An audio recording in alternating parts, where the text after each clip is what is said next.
Economic collapse, demographic decline, war knocking at Europe's gates. Wherever we turn, the European landscape is overshadowed by mounting crises. Politicians, economists, and leaders from across the continent are urgently asking the same question: how can we pull Europe back from the brink? For decades, the European Union was celebrated as a beacon of unity, stability, and prosperity. Born out of the ashes of war, it stood as a symbol of what humanity could achieve when cooperation triumphed over conflict. Yet today, cracks in the foundation of this once promising project have grown into chasms. Public trust in EU institutions is eroding, member states are increasingly at odds, and the ideals of unity and progress feel like distant dreams. Reports by notable figures such as Mario Draghi and Enrico Letta have attempted to address these issues, proposing reforms, directives, and economic policies aimed at stabilizing the Union. Yet history tells us these solutions often fail to translate into meaningful action. Why? Perhaps it's not the policies themselves that are flawed, but the very foundation upon which the European project rests, a foundation built more on wishes than on reality. This narrative seeks to examine Europe's current predicament through a unique lens: the evolutionary process of societies.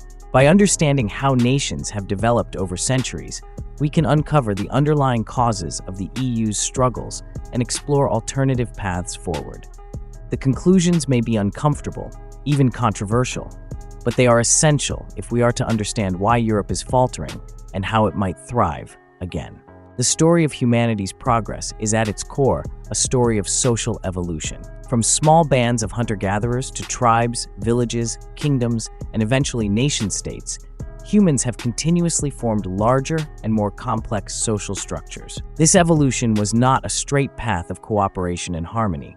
It was marked by competition, conflict, and an unyielding struggle for survival. In Europe, these evolutionary forces played out on a particularly brutal stage. Over the last 1,000 years, the continent was a battleground where competing social systems vied for dominance. Wars, alliances, and innovations shaped the fate of nations. In this relentless arena, only the most adaptive societies survived, while others faded into history. This competition, though often devastating, drove incredible progress. New ideas were forged in the crucible of conflict, spreading across the continent and laying the groundwork for modern civilization. By the time Europe embarked on its age of exploration, it had become a powerhouse of innovation, ready to expand its influence to every corner of the globe. But with progress came peril. As European powers grew more technologically advanced, the scale of their conflicts expanded. By the 20th century, the continent's centuries-old rivalries culminated in 2 world wars that nearly destroyed it.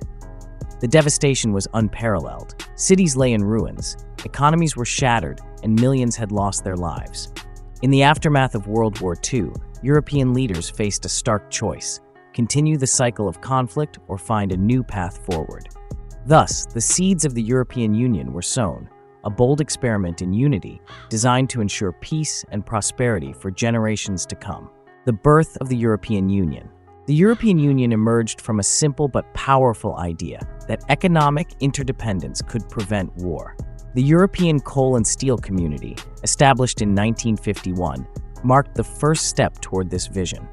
By integrating the coal and steel industries of France, Germany, and other key nations, the initiative sought to make future conflict economically unthinkable. Over the following decades, this spirit of cooperation grew. The European Economic Community was formed in 1957, followed by the European Community and eventually the European Union in 1993. Borders were opened, trade flourished, and a sense of shared identity began to take root. By the early 2000s, the EU had expanded to include 27 member states, encompassing much of the continent. It became the largest economic bloc in the world, with a shared currency, the euro, and institutions designed to manage everything from trade to environmental policy. For many, the European Union represented the pinnacle of human cooperation, a model for the rest of the world to follow. Yet beneath this facade of unity, deep divisions remained.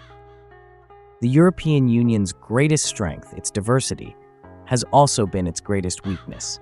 Unlike the United States, which grew from a relatively homogeneous settler population, Europe is a patchwork of cultures, languages, and histories. For centuries, these differences were the source of fierce competition and conflict. While the EU sought to transcend these divisions, it could not erase them. This tension became increasingly apparent as the Union expanded. The inclusion of Eastern European countries brought new opportunities, but also new challenges. Wealthier nations in the West saw these countries as emerging markets and sources of cheap labor, while Eastern nations hoped to catch up to Western living standards. This dynamic created a delicate balance, one that was easily disrupted when crises struck. The 2008 financial crisis was a turning point. It exposed the fragility of Europe's economic system and revealed the deep disparities between member states. Greece, Ireland, Spain, and other countries faced economic collapse, while wealthier nations like Germany resisted calls for collective action. The dream of European solidarity gave way to a harsh reality. When times get tough, national interests take precedence. The migration crisis of 2015 further deepened these divides. As millions of refugees fled conflict in the Middle East and North Africa, EU nations struggled to agree on a unified response. Countries like Germany and Sweden took in large numbers of migrants, while others, such as Hungary and Poland, refused. The lack of coordination and trust between member states highlighted the limitations of the EU's approach to integration. Why Europe is faltering. The European Union's current struggles stem from a fundamental mismatch between its vision and reality. The EU was built on the assumption that trust and cooperation could be achieved through institutions and policies. But trust cannot be imposed from above, it must be earned over time. Historically, Europe thrived on competition. Rivalries between kingdoms, principalities, and later nation-states drove innovation and progress. This competitive spirit allowed Europe to dominate the world stage for centuries. But the EU's push for uniformity has suppressed this natural dynamism.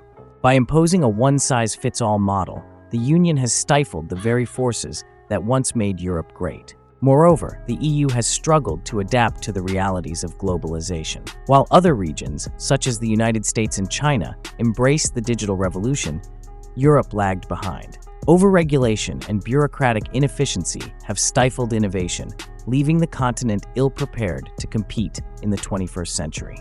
The union of coalitions, a new way forward. If the European Union is to survive, it must embrace a new model, one that prioritizes flexibility, trust, and competition. This model, which we'll call the Union of Coalitions, offers a pragmatic path forward. Instead of forcing all 27 member states to agree on every issue, the EU could allow smaller groups of nations to form coalitions based on shared interests. These coalitions would tackle specific challenges, such as defense, energy, or migration, while remaining part of the broader Union. For example, a coalition of Eastern European countries could collaborate on security measures to counter Russian aggression. France and Poland could partner on nuclear energy projects, keeping resources and expertise within Europe. Southern European nations could coordinate on migration policy, addressing the unique challenges they face. This approach would allow Europe to harness its diversity as a strength rather than a weakness. By focusing on shared interests, member states could rebuild trust and foster genuine cooperation. The long road ahead, reforming the European Union, will not be easy. Decades of mistrust and mismanagement have left deep scars. But history shows that Europe is capable of incredible transformation when faced with existential threats. The EU doesn't need to become a superstate like the United States or China to thrive. Its strength lies in its ability to adapt, innovate, and find common ground. By embracing a decentralized, coalition-driven model, Europe can chart a course toward a brighter future, one that preserves its rich diversity while fostering unity where it matters most. The road ahead is uncertain, but one thing is clear: change is coming. The question is whether Europe will rise to the challenge or be swept aside by the forces of history. What do you think? Can the European Union survive, or is it time for a new approach?